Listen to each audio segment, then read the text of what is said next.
തീർച്ചയായിട്ടും വെള്ളാപ്പള്ളി കേരളത്തിലെ മുസ്ലിം ന്യൂനപക്ഷത്തിനെതിരായി കുറച്ച് നാളുകളായി തുടർന്നു വരുന്ന ഒരു സംഭവത്തിൻ്റെ ആവർത്തനം തന്നെയാണ് ഇപ്പോഴും അദ്ദേഹം ചെയ്തിട്ടുള്ളത്. ഞങ്ങളെ സംബന്ധിച്ചിടത്തോളം ഞങ്ങൾ പലതവണ ഇതുപോലുള്ള വിദ്വേഷ പ്രസ്താവനകൾ നടത്തുന്ന മതസംഘടനാ ഭാരവാഹികൾ ഉൾപ്പെടെയുള്ള ആളുകളെ അവരുടെ ഉള്ളിലുള്ള തെറ്റിദ്ധാരണ നീക്കുന്നതിൻ്റെ ഭാഗമായി പലതവണ ഞങ്ങൾ അവരെയൊക്കെ കാണുകയും സംസാരിക്കുകയും ചെയ്തിട്ടുണ്ടായിരുന്നു. അത്തരം തെറ്റിദ്ധാരണകൾ മാറി വരുമെന്ന പ്രതീക്ഷയിലാണ് ഞങ്ങൾ മുമ്പും കണ്ടിട്ടുള്ളത്. എന്നാൽ അദ്ദേഹം വീണ്ടും ഇത് ആവർത്തിക്കുകയാണ്. തെറ്റിദ്ധാരണയല്ല, അദ്ദേഹം ബോധപൂർവമായ വർഗീയ ധ്രുവീകരണം നടത്തുന്നതിന് ആവശ്യമായ അദ്ദേഹത്തിൻ്റെതായ കോൺട്രിബ്യൂഷൻ നൽകുന്നു എന്ന് വേണം ഇതിലൂടെ മനസ്സിലാക്കാൻ. ഒരു കാരണവശാലും ഇങ്ങനെയുള്ള ആളുകളെ വെറും കൈയോടെ വിടാൻ കഴിയില്ല എന്ന നിലപാട് തന്നെയാണ് ഞങ്ങൾക്കുള്ളത്.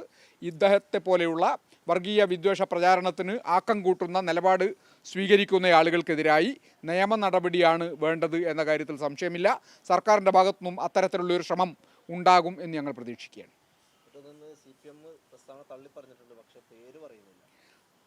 സ്വാഭാവികമായിട്ടും തള്ളിപ്പറയുക എന്നത് നിങ്ങൾ തന്നെ പറഞ്ഞ സാഹചര്യത്തിൽ ആ നിലപാടെടുത്തയാളുടെ നിലപാടിനെ തള്ളിപ്പറയുന്നു എന്നത് സ്വാഗതാർഹമാണ്. ആ നിലപാടാണ് ഇടതുപക്ഷം നേരത്തെ സ്വീകരിച്ചു വന്നിട്ടുള്ളതും. വർഗീയ ധ്രുവീകരണ ഉണ്ടാക്കുന്ന തരത്തിലുള്ള പ്രസ്താവനകൾ നടത്തുന്ന ആളുകളെ എതിർക്കുക എന്നത് ഇടതുപക്ഷത്തിൻ്റെ നിലപാടാണ്. നമുക്കറിയാം, നേരത്തെ വി.എസ്. അച്യുതാനന്ദൻ്റെ കാലത്ത് 2014 കാലഘട്ടങ്ങളിൽ ഇതേ സമീപനം, വി.എസ്. അച്യുതാനന്ദൻ പ്രതിപക്ഷ നേതാവായിരുന്ന കാലത്ത് ഇതേ സമീപനം വെള്ളാപ്പള്ളിയുടെ ഭാഗത്തുനിന്നുണ്ടായിരുന്നു. അതിശക്തമായ നിലപാടാണ് സഖാവ് വി.എസ്. അന്ന് വെള്ളാപ്പള്ളിക്കെതിരായി സ്വീകരിച്ചിട്ടുണ്ടായിരുന്നത്. അതുകൊണ്ട് തന്നെ ആ തരത്തിലുള്ള പ്രചാരണവുമായി മുന്നോട്ട് പോകാൻ അന്ന് വെള്ളാപ്പള്ളിക്ക് കഴിഞ്ഞിരുന്നില്ല. അതേ നിലപാടെടുക്കേണ്ടതുണ്ട്. അന്ന് വി.എസ്. ആയിരുന്നു ശരി എന്ന് പൊതുസമൂഹം വിലയിരുത്തിയതാണ്, ഇടതുപക്ഷമായിരുന്നു ശരി എന്ന് വിലയിരുത്തിയതാണ്. അതേ നിലപാട് തന്നെയാണ് ഇപ്പോഴും ഇടതുപക്ഷം സ്വീകരിക്കാൻ പോകുന്നത് എന്നാണ് ഞങ്ങളുടെ പ്രതീക്ഷ. വി.എസ്. അങ്ങനെ നിലപാടെടുത്തു. അത് വി.എസിൻ്റെ മാത്രം നിലപാടായിരുന്നില്ല, ഇടതുപക്ഷ ജനാധിപത്യ മുന്നണിയുടെ നിലപാടായിരുന്നു. അതേ നിലപാട് ഇപ്പോഴും സ്വീകരിക്കും എന്ന കാര്യത്തിൽ സംശയമില്ല. ഇപ്പോൾ സെക്രട്ടേറിയറ്റിൻ്റെ പ്രസ്താവന വന്നു.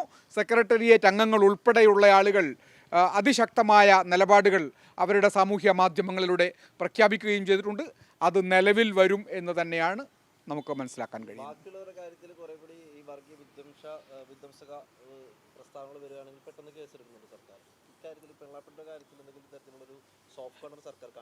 ഒരിക്കലുമില്ല. അങ്ങനെയൊരു വിവേചനം ഇക്കാര്യത്തിൽ ആരുടെ ഭാഗത്തുനിന്നും കാണിക്കുന്നത് ഈ ഗവൺമെൻറ്റിൻ്റെ നിലപാടല്ല, നയമല്ല, ഇടതുപക്ഷത്തിൻ്റെ സമീപനവുമല്ല.